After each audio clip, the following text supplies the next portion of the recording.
Number 44واں انسان اللہ کو وہ پسند ہے جو اچھے اعمال کو اپنائے اور گھٹیا کاموں سے، ناپسندیدہ کاموں سے اپنے آپ کو بچائے۔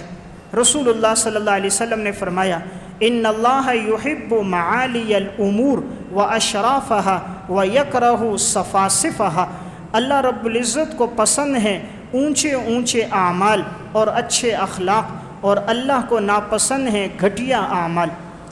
امام طبرانی نے المعجم الکبیر میں یہ حدیث نقل کی ہے، یعنی اللہ کو اچھے اخلاق اور اچھے اعمال پسند ہیں، عرف میں جو گھٹیا کام ہیں، ناپسندیدہ کام ہیں، اور عرف میں جن کی طرف لوگ حقارت کی نسبت کرتے ہیں، اس سے انسان اپنے آپ کو بچائے، اعمال کو، اخلاق کو اپنائے۔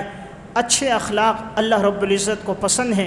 حدیث میں آپ صلی اللہ علیہ وسلم نے اخلاق کے بارے میں فرمایا کہ اخلاق اسے کہتے ہیں کہ سل من قطعک، جو توڑے اس سے جوڑو، واعف عمن ظلمک، جو ظلم کرے اسے معاف کرو، واحسن الی من اساء الیک، جو برا سلوک کرے اس کے ساتھ اچھا سلوک کرو۔ یہ اللہ کو پسند ہے۔